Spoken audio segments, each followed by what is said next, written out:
Welcome to The Long Haul, the podcast dedicated to empowering small carriers and owner operators to drive their business forward. I'm your host, Adam Wingfield, bringing you insights from industry leaders, real world success stories, and strategies to help you navigate the road to profitability. Whether you're just getting started or looking to take your fleet to the next level, this is a show where trucking meets opportunity. So buckle up, it's time to go the distance. Welcome back to another episode of the Long Haul Podcast. And you know, my objective on these podcasts is to bring guests that can bring you practical information that's been there in some capacity that can help you navigate through this challenging environment that we call the trucking industry. Today, we have the pleasure of speaking to a good friend of mine that really just inspired me from his journey in terms of how he got into business, helping the family business out, and really using that as a platform to start his business and really kind of showcase what he's doing throughout. His journey in trucking is nothing short of inspiring. He transformed his family trucking business from a modest fleet of 3 trucks to an impressive 50 truck operation. This remarkable growth was achieved by challenging industry norms and emphasizing the significance of small carriers simply rolling up their sleeves to establish direct relationships with shippers. Through Truckpedia, which is the company that he currently is the CEO of, he now empowers other family-oriented, small-run trucking companies to do the same exact things and enhance profitability, sustainable growth, utilizing technology. So without further ado, I am pleased to bring on to this platform today the CEO and visionary of Truckpedia, Mr. Justin Liu. Welcome to the show, Justin. Hey, Adam. Thank you for having me here. Man, I'm glad to have you on board, man, and really excited about our conversation today. You know, I've been watching your journey, watching some of the footage that you have. You're out there shaking hands with shippers and all that good stuff, and we're going to get into that and really kind of get into the nuts and bolts. But I really want to go back a little bit, Justin. I want to talk about the beginnings and push back a little bit towards the humble beginning. Where did this trucking thing so where did it stem from? Where did it come from in your family? It actually came from my dad. He was a truck driver for decades, and he became owner operator. And shortly after he became owner operator, he started trying to scale his business. All often, between 1 to 3 trucks. And one thing he did was kind of like a comparison to the stock market. When the price is high, the retail investors buy. When they're low, they sell. They're always at a loss. Something similar to him, playing the spot market, always trying to buy trucks and increase in the number of units he has when the market was good. I think when the market became bad, and he would sell the truck at a loss. So kind of stemmed from the family business. Me growing up, witnessing my parents struggling in the trucking business, but providing a living for the family. So that's where it all started. So, you know, in the early stages, what strategies did you particularly, when you saw, dad was out there just trying to make it happen? What was that moment where you were like, you know what? I think I got the answer to this problem. Let me try something and let me see if it works. What moment was that for you? It was actually working at Amazon. My first job out of college, I was launching robotic warehouses at Amazon, and seeing all the trucks coming in and out and us receiving trucks and unloading the trucks made me realize that, wait a minute, me growing up, seeing my dad scaling his business, growing in the old school way. But it turned out that, even company as big as Amazon, this was only 2017, 2018, not too long ago. And it's so old school. And that's when I realized, wait a minute, there's a gap between trucking Mhm. and technology and how you scale. Someone as big as Amazon was still doing a lot of things the old school way. So that's when I decided, maybe there's something I can do to help my dad and learn something about the trucking industry. And so you went out and you said, "Hey, you know what? I'm just going to continue to just kind of learn as much as I can about the industry." What motivated you to say, "Hey, you know what? All right, I think I figured this out. I think I figured this out, and I'm going to go all in and see what happens." Honestly, I never had it figured out. I didn't Yeah. know what I was doing. I just wanted to help him, and I wanted to retire him from trucking. So, giving the knowledge I know, what I learned right? I didn't know I was going to be able to scale from him. I didn't know it was going to be a success or not. To me, I kind of gave myself, at the time, I was 24. I give myself 3 years. In 3 years, I'm gonna allocate the next 3 years of my life to help my family scale the business. If I'm able to, great, retire my parents. If not, I'm only 27. I'll be only 27, and I can either go back to the corporate world or go to business school and do Mhm. something, do it on my own. So I never knew what I was doing, even when I joined the family business. I think what really stood out to me was the way how trucking was operating. No one was challenging anything. You said, hey, you just go on the DAT load boards. Go on that. You'll be the first one dialing in. You'll be fast, and if you want the hot loads. And you book loads and you try to cover for backhauls going through the load boards. And I knew nothing about spot contract and load board shippers. There's a lot of misconceptions in trucking. I had to find out myself throughout that journey. So that whole journey was about discovery, learning, never stop learning. How can I implement technology? How can I get more business? How can I get better paying loads? Is it better to do it across the country from California to New Jersey, or is it better to stay within 500 miles, or it's somewhere in the middle, right? So we had to do a lot of testing to figure out what really worked for our business along that journey. And your dad spent a lot of time, most of his time on low boards. 100% of the times on low boards.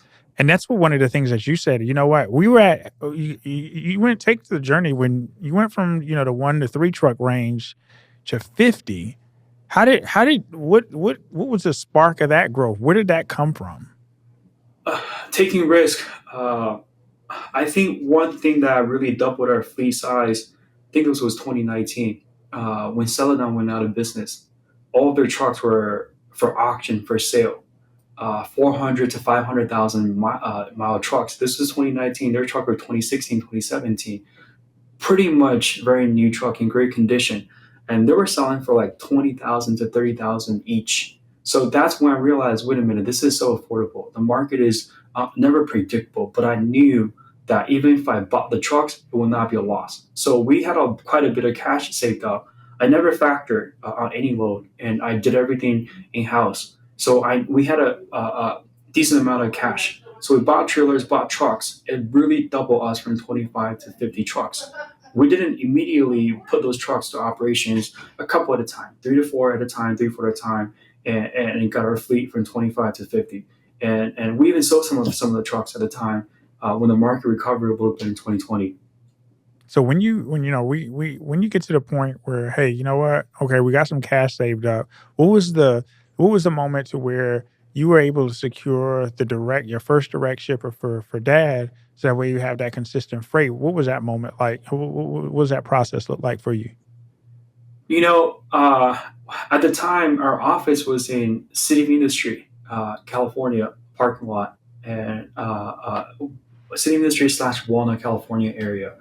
I was just driving to work every day, and I see a lot of warehouses nearby. I was like, wait a minute, there's trucks coming in and all the time.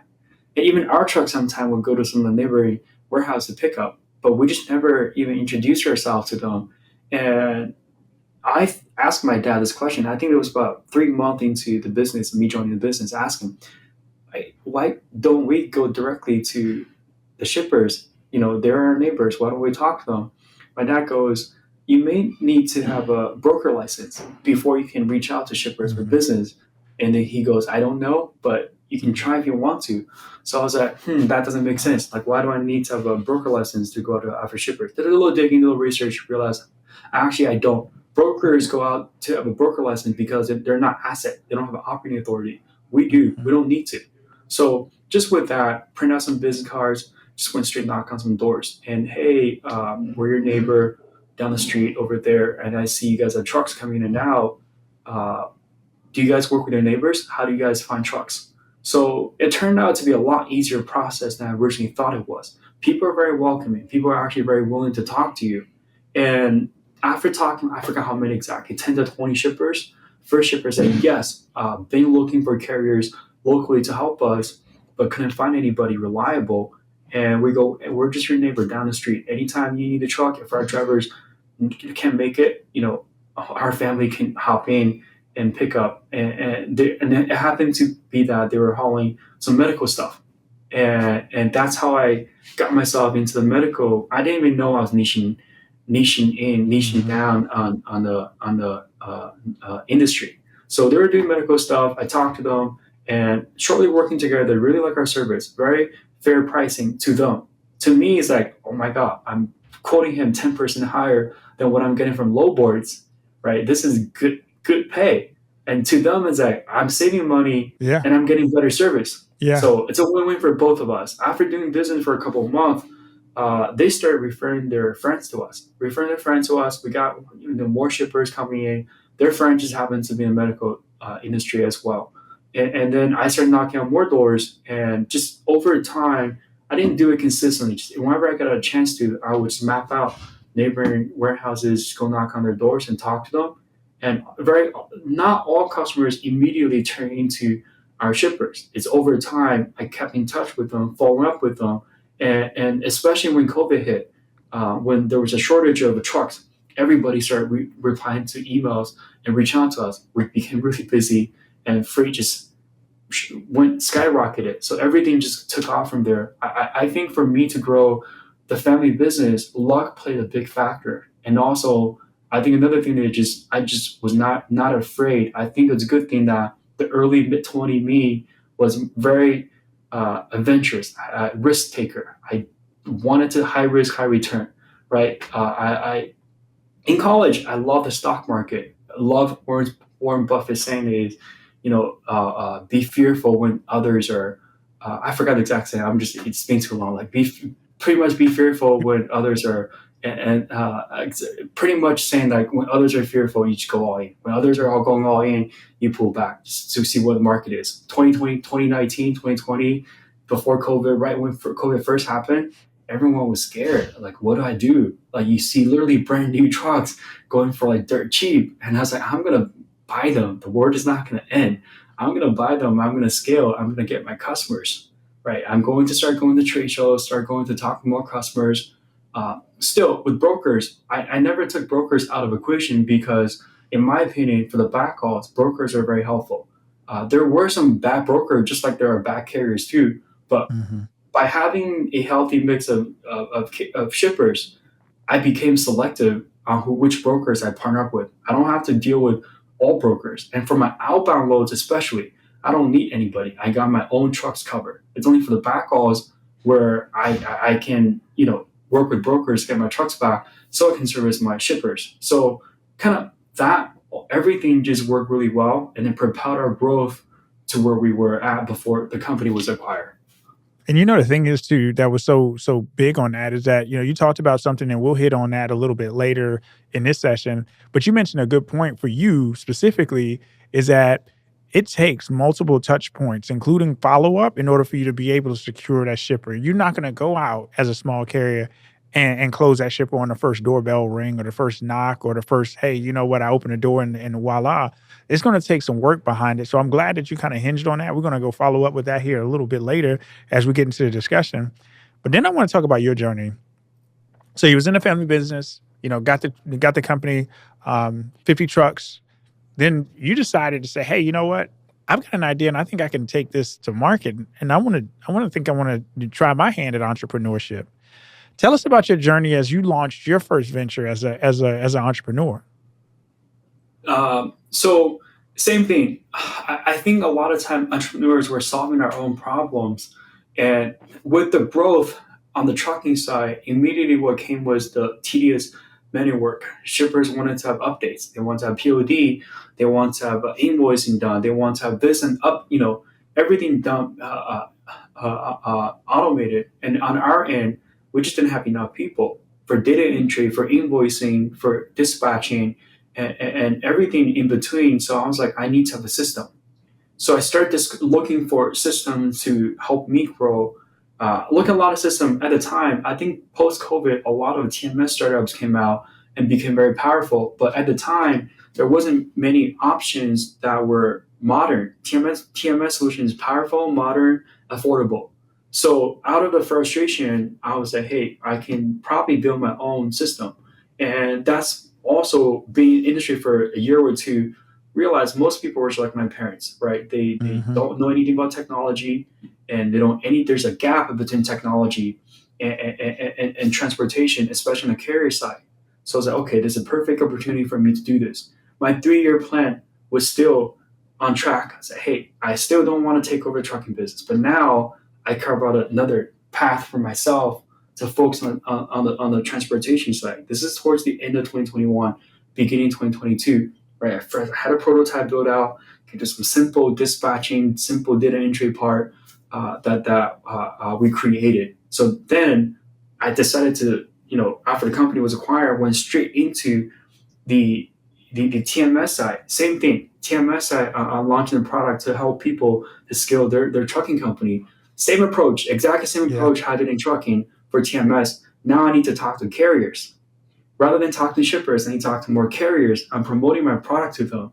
So I remember this clearly. It was late March, beginning of April of 2022. We had a product, nothing from perfect, but it works.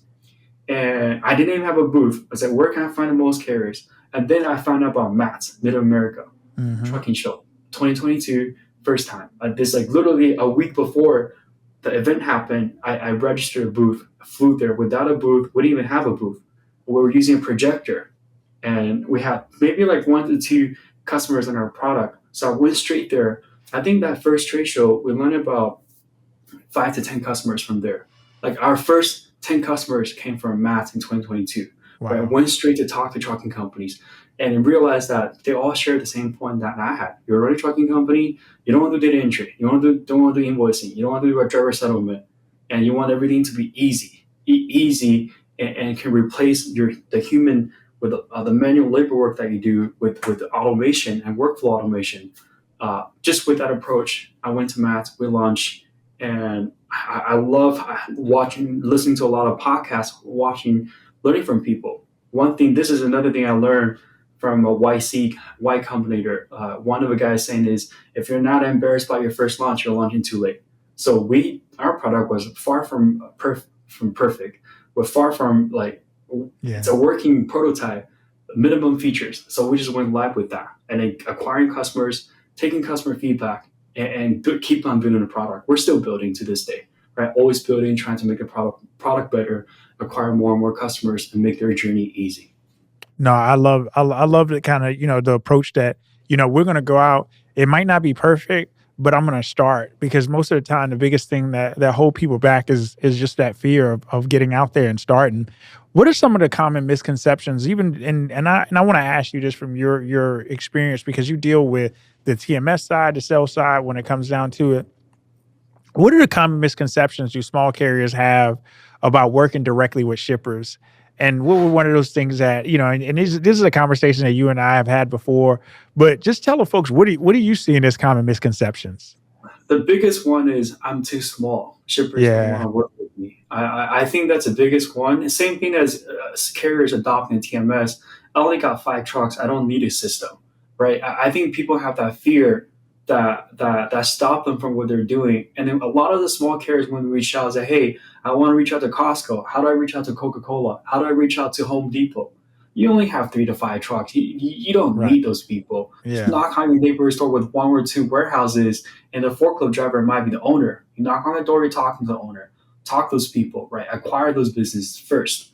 And then as you scale, then you go to the bigger one. And a lot of times, I think that's the biggest part. The second part is technology. I think the misconception come from carriers. They go, I'm too small. I don't need technology to help me grow. I can do this manually. But little do they realize all the work that they do, I categorize them as $5 tasks, right? You don't want to do Mhm. data entry into your spreadsheet. The same data entry to enter again to dispatch your drivers, and same thing again when you're invoicing your customers. You're doing the same thing 3 times, and you're providing updates, and you're sending POD, getting them from your driver. Your driver scan it to you through a scanner. You get your email. You upload to a folder, and you upload your email and send it to your customer. All the stuff, yes, you can do it, but those are the manual work that prevent you from going to knock on doors, from actually developing your pipeline of shippers. The thing is that when you look at that, you have cold calling is another approach. When you're looking at cold calling as a whole, a lot of carriers may not have sales experience, and not having sales experience, that cold calling is not necessarily a telephone call. That's a cold approach that if you're going to go knock on doors, it could be daunting. So how did you and your team approach that process? And what would Ooh, you give as what advice would you give to any carriers that are hesitant? I mean, if you met the early college or high school version of me, I was a typical Asian nerd, glasses, afraid to talk to people, afraid to say hi to anybody. And I always tell people, if I can conquer the fear of becoming uncomfortable and talking to people, Mhm. anybody can. I think it just comes down to your desire, like how bad do you want to scale your business, how bad do you want to grow, right? If you're stop complaining about the low board, do something, change it, and it all can be done, right? I think it just really starts from putting yourself out there. You're gonna mess up the first time. You're gonna mess up the first 10 times maybe. But the 11th time, the 12th time, you're gonna slowly get better. And you're gonna be like, oh, this is actually much easier than I thought it was. To this day, like I mean this year, I think I did it 3 to 4 times this year so far with our carriers, ranging between anywhere from 5 to 60 trucks. I actually went to knock on doors with them. They were nervous. They didn't know how to start a conversation. I calmed them down. Said, "Hey, it's okay, right? We're just talking to them. We're not stealing anything. We're just trying to help them out, right? We're gonna pick. If anything, shippers will love to talk to us because we own assets. And going back to what we mentioned about misconception part, I think another big misconception carriers have is they don't realize that owning asset is the biggest advantage they have. That's the They don't flex. realize how many brokers buy a couple of trucks just so they can label themselves as asset-based brokers. There's nothing wrong with that, but trucking companies need to realize that and learn from brokers. How can you develop your skills so you get comfortable talking to people, get comfortable talking about people, promoting your business, promote yourself. And after, I promise, after the cold call, you get rejected several times, you're gonna see a pattern. You're gonna know what people want to hear, and you're gonna know how to get them to talk to you. And you're gonna find people that, oh, perfect timing. We're looking for someone just like you, right? So I think it just overcoming the fear, and by repetition, right? Repetition, going to knock on doors, going to talk to people, and it will get better and better and get easier over time. And sometimes, you just gotta get that first no out of the way. Sometimes you like work yourself up so much that you think that it's something when it really isn't that bad. Like you're like, oh, okay, well, they said no, but give me a call later. Then you're like, you know what? That ain't bad. Let me go ahead and try again. But it gives you that level of confidence that is necessary when it comes down to it. 100%. What you mentioned there is like, yeah, it's not as bad as you think it is. Like, just do it. Like, just execute, right? If you have idea, call number, email, whatever that is, get the first no, and it only becomes easier. The thing too, man, you think you hear it all the time. You hear it in a variety of these social media groups where, like you said, the biggest misconception is that you're too small. Like the shippers don't want to work with you as a small carrier. That's one of the biggest crocs of what, because when you think about that, and I remember I was having a conversation with an owner op, and he was like, yeah, you know. 99% of the shippers in America only want to work with large carriers. And I was like, all right, well, let's do some math on that. Let's just say that's about 250 to 275,000 shippers in America, which we can categorize as manufacturers, distributors. Obviously, there's more that goes into it. Let's say it's 300,000. So you mean to tell me that over 270,000 people you've talked to personally and they said no to you because you had those conversations? No, that ain't happening. And the thing that you have to get behind get behind the wall of and get out in front of as a small carrier is to mind your business. Don't allow somebody else's ineffectiveness or what somebody can't do become what you can't do, because everybody has their own lane. And I think that was really powerful on how you say that. So when you look at it from a standpoint of how can small carriers build trust and maintain trust with shippers to enforce those long-term partnerships? Once they go in, they close the deal, we've knocked on doors. What are some of those things that they need to do once they win that business to maintain and keep trust? I think small carriers are already really good at that, and earning trust. A lot of small carriers, in my experience, small carriers provide better services than the bigger carriers. Because Why's that? literally, you got 3 to 5 trucks. If you're low, my driver is sick, couldn't make it. I'm gonna hop in and I'll pick up your load. all owner operators, all drivers have that mentality. I think the owner operators, small carriers, less than 10 trucks, less than 20 trucks, once they secure the business, I think they just keep doing what they've been doing. Treat this customer as one of your most important brokers, one of the most like working with brokers. Because when I was a carrier working with brokers, I would categorize the brokers, right? Is he important or not? If you're important, I'm going to pay extra attention to your load. If you're not, then if I have like 5 trucks today, one driver calling sick and one load I have to miss, that's going to be the least important one. For shippers, same thing. They go immediately to the top, right? They pay you better. You want to maintain that relationship. Just treat them as your VIP customer, and earning more business from them. So I think that's something every carrier will excel at, is earning that trust, right? Providing them with updates, sending the POD immediately. Don't wait them to Mm-hmm. ask for it. When driver deliver a load, just get a POD over to them. And same way of how you're earning trust from brokers. They don't want to ask you where my truck is 10 times and you reply to Yeah. them. Let them know, hey, truck arrived at pickup. We're 1 hour, 30 minutes in. Detention about to start in 30 minutes, just so you know, truck hasn't started loading yet. Mm-hmm. Don't surprise them, right? And then another thing is delivering the bad news. Don't be afraid to tell them the bad news. Communicate is very, Stuff very happens. communicating with is very, very important. If your truck's not going to be able to pick up a load, try to figure out a way to make it work. If you still can't make it work, just be honest with them. Give them some prep time. Don't just not show up or last minute tell them, hey, I'm sorry, truck is sick, driver is sick, or I have a blown tire on the freeway, right? Let them know ahead of time so they can prepare. They can prepare. They know what it's like working with you. I think by doing the small things, the simple things, making the whether it's a shipper or a broker, making their job easy, they're going to be ones that, hey, he's worth that 200 extra on this lane because I know he's going to do a great job. I don't need to worry about anything, reliable. A lot of brokers I work with, they would be more than happy to give me 100, 200 extra just because of that how reliable we were when we worked together. So carriers, I think those are some of the most important things to keep in mind when it comes to earning trust. When carriers are looking to transition from broker to specifically that broker dependent operation to just going out and securing direct shippers, what initial steps would you say a carrier needs to take? Say, hey, you know what? I've been working with brokers for forever now. I'm ready to go branch out on my own. What would be those steps that you think would be the first couple of steps to success when it comes down to it? Uh, Great question there. The couple of steps. I think the number one thing is business card. Trucking company, most of them don't have a business card. From a marketing perspective, business card and establish your online presence from a marketing perspective. On the other side is knowing your numbers. Like if you're going to shippers, you got to know where your cost is, and then what margin do you want to be.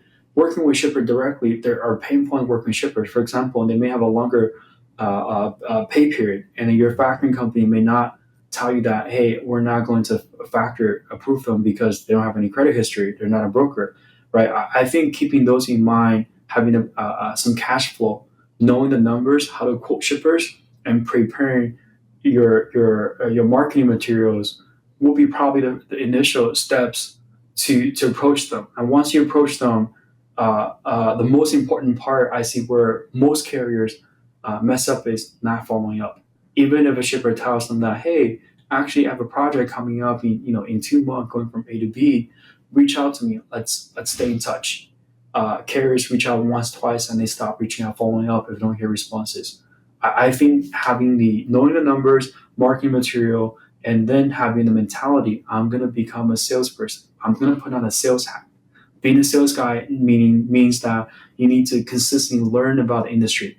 What are the tips when it comes to sales? How should I approach conversations? Right? Should I go to the front door? Should I go to the back door? How many phone calls? How often should I follow up with them when they ignore me? Right? Figuring those things out and being consistent, I think, is going to be the first step of understanding that part. The second part to it is a lot of owners go, I'm going to hire someone to do it. I'm going to hire someone to go knock on doors, to go make phone calls, to do emails.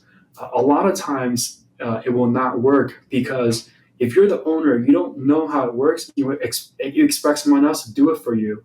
Very likely, you don't even know how to give them feedback. If they get rejected, if they are doing their job or not, their workflow. Like, if you don't understand any of that, how can you lead them? You cannot lead them. In my opinion, is the owner has to get the fundamentals, the marketing material, the pricing data, all those together, go knock on some doors, have some success. Once you do that, repeat that a couple of times, and then you bring on a salesperson. Hey, I know this works. I've done it. If it doesn't work, I'm going to show you how it works, right? So you got to set up your people for success rather than bring them in asking them to figure out something that you cannot figure out yourself. Yeah. Yeah, and I wanna hit on the technology component of it too, because I think that's really important and really what Truckpedia is doing. Because yeah, that's one of the things that I mean, I've seen, several TMSs out there, and I really love what you built over there at Truckpedia. I think it's phenomenal, in its uniqueness, and we can talk about that here in a little bit on how it can help small carriers. But how has technology played overall in connecting carriers with shippers? And what solutions specifically does Truckpedia offer to facilitate those connections? 100%. So thank you for bringing that part up. Technology is probably often, I think right now, in the last year or so, carriers started to pay attention to technology. Before that, they were not really using technology. I think technology is very important. When you're going to knock on doors, who do you knock on? Like, where do you go? That's the Yeah, first thing. Second part is, what are the warehouse around you? Who's the decision maker? What's your phone number? What's your email? And what do they do at the company? Right. So those information is technology. Truckpedia, like, because of my frustration of not able to find shippers, we actually have a database of a little over 2 million logistic, any title with shipping manager, logistics manager in our system that we scrape online. We provide that with the contact info to carriers. You put in a zip code, you find this list type of shippers, and you figure out who you want to reach out to, who you want to knock on the door, who you want to call. Right, that's the first part. Second part, when it comes to technology, is going to be automation. Right, shippers. There were carrier that came to Truckpedia for help because he was knocking on doors, he was doing everything right, and then he tried for, I think what he told me is like 18 months of getting to the shipper's door. Shippers finally go, all right, I'm gonna give you a chance. Let's work together. Uh, give CC your IT person. Let's have an EDI connection. He mhm, goes, what's EDI? Right? A lot of carriers listening to this, if you don't know what EDI is and you're approaching a big shipper, you're probably haven't done your homework yet. You need to you're do not your getting in the homework to door. understand that, right? You need to exchange data, exchange loads, providing updates. Shippers, when it gets to a certain size, they're going to expect convenience. And if, same for yourself, right? You need to set your business up so you can work with anybody, providing automated rates, right? Say, what's your real time rate? Here, check out my system. I'm going to do a little markup. Here's my rate, what I'm charging, right? And then automated say, hey, I don't want to get manual updates. Like, I want to know. I don't need to know where every load is, but I need to know where it's at if I need to look it up. Provide them convenience with that, right? Billing automation, data entry we mentioned earlier. I think trucking companies don't realize how cheap it is to implement technology, to implement AI into their operations now, so that they can grow faster, right? I think every carrier, 5+ trucks, must have a TMS that set them up for I success. agree. They need to automate their operations. They need to track their numbers. They need to know if they're making profit or not. Are they overpaying, or are they overpaying for certain things? Look into the biggest expenses. You're not going to know how much you spend on tires. You're not going to know how much you spend on your fuel card, right? All those breakdown. You're not going to know any of that unless you have a system keeping track of all your expenses at your fingertip. Yeah, I think that's you hit all of that on the head, especially a TMS. I look at it as a back office, right? If you run a restaurant, you got to have some sort of back office software. You got to be able to manage everything that's going in and coming out. And as you scale your business and as you grow in trucking, you're gonna have so many components, and you're gonna have to have one place to house it all. And we look at it from a standard operating procedure standpoint. Systems is everything. You rise to the level of your systems, and your ability to scale is only going to be your ability to implement those systems as a whole. Now, reflecting on your journey, as we kind of start to wrap up, Justin, what key lessons that you have learned that you'd like to share with any small carrier that's listening right now that are aiming to grow? The ones that started off with, the one truck, two truck operations that wanted to, hey, I want to scale up to 50 trucks like Justin. What would that look like? What would you say to them? Great, great, great question. Tips, there's quite a few. If I have to think of about a couple of tips, the first one is going to be what we just mentioned right now, technology, right? TMS, or keep your all of your keep all of your information, driver files, everything in one system, so that you're ready for that type of growth. When it comes, running 50 trucks not easy, and then you soon become a big mess. You're not going to be able to hire dispatchers, train them fast enough to support your growth and to keep customers happy. Right? Technology, have a foundation. TMS is like your back office, your foundation. Have that strong foundation. Second part is figure out a plan to support that growth. For example, where are you going to find shippers from? Where are you going to purchase trucks from? Is it from auction? Is it buying new? Is it leasing? Right? What does that look like? And how do you get the best, fuel discount, parts discount, drivers? Where do you hire those people? Right? Figure out a plan, have a go-to-market strategy around that. Is as I scale, how do I keep everything, not breaking apart and keeping the cost low? That will be the second part. The third part is never stop learning. Like, don't think you know it already because you've been doing it for 30, 40, 50 years. The family's been doing it for a long time. Like, don't stop learning. Keep being curious. Like, what are other people doing? Going to conferences, one, to land shippers, two, is to talk to carriers. You'd be surprised how many of them are willing to share with you the what worked for them. How did they scale, right? What worked for them, and learn from them. Oh, who are you using for factoring? Where are you purchasing your tires from? Where are you getting your parts from? How do I get the best discount on this and that? Oh, I'm having trouble hiring drivers in this region. What worked for you guys to hire drivers and retain them, right? Asking people for help, and always be curious about how to make your business better. I think with these three things, if you have a TMS, if you have a good market strategy, everything when it comes to scaling, and also willing to ask for help, whether that's through LinkedIn, building your online presence, asking for help publicly, or going to conferences, or make some friends in industry.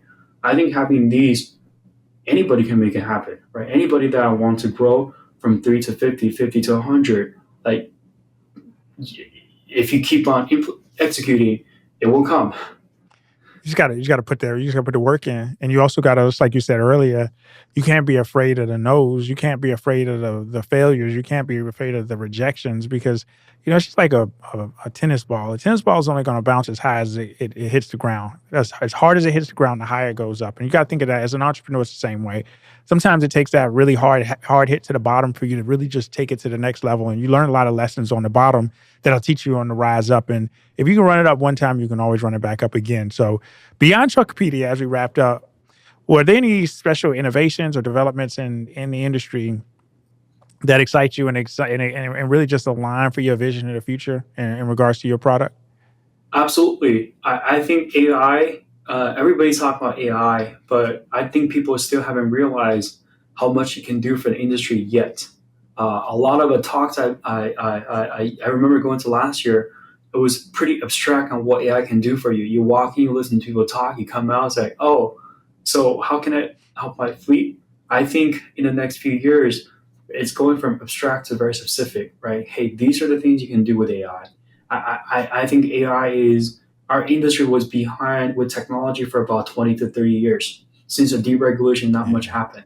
But in the last 3 to 5 years, our industry not only is catching up, but our industry is innovating. A lot of investors, VC monies, smart people from Stanford, from Harvard, even the industry people from within are innovating. I see a lot of carriers innovating, thinking about ideas on how I can scale and learning. And I think we're in a very interesting age, golden age, in the next 3 to 5 years. How much AI can automate our daily manual tasks, everything from data entry. A lot of stuff can be done already right now, right? Data entry, invoicing, driver settlement, tracking, etc. But more can happen in the next few years. I think we're just unleashing. We're at the beginning of unleashing that AI power.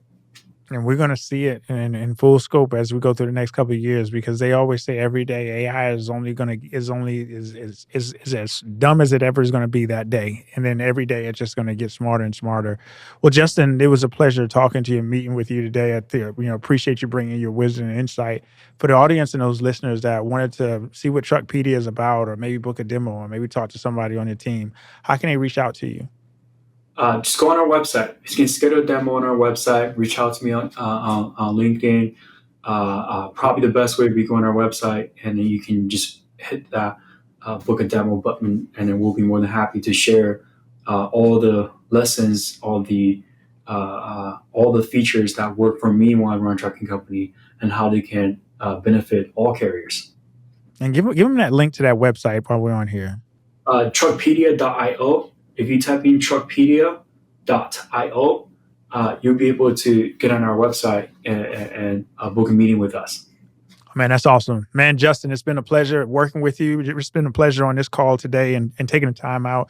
I'm looking forward to seeing you and the Truckpedia team at the mats, as that's, obviously that's the I guess you want to call it the World Series of trucking. It's the largest truck show in the world. So it's a really good opportunity to kind of connect, for the listeners on here, some of the jewels that you can take away from today's particular podcast episode is, number one, if you really want to grow your business, don't let the other outside influences stop you. You're the only one that's standing between you and going out there and calling direct shippers. Pick up the phone. Don't be afraid to say no. Go out there and don't be afraid to knock on the door. If you don't ask the question, the answer is always going to be no. So make sure that you're doing that. And don't allow someone else's shortcomings or someone else's downfalls or what somebody says about what's going on affect you, because you have to mind your own business and your own business as a whole. Today's long haul episode just continues a journey. I want you to be in this for the long haul, but in order for you to stay around in the long haul, you got to make sure you continuously evolve. Justin talked about being innovative and making sure that you change and embracing technology and doing things like that. These are the things that help you differentiate yourself from your competition. You got to remember, your competition is not the environmental things that are going around you. Your competition is the motor carrier that's next to your number. And those are the things that you have to understand. So make sure that you like, share, subscribe this episode, subscribe to the Long Haul Podcast. Make sure you subscribe to the playbook. As in the playbook, obviously, this is how we get down. Every 2 weeks, we're having classes on just things that specifically just like this. We're deep diving into those things that you can take out and you can actually implement directly in your business. So thanks for joining us on today's Long Haul episode. I'm looking forward to the next episode. Be safe out there. And make sure you go in and execute on everything that you do. Take care.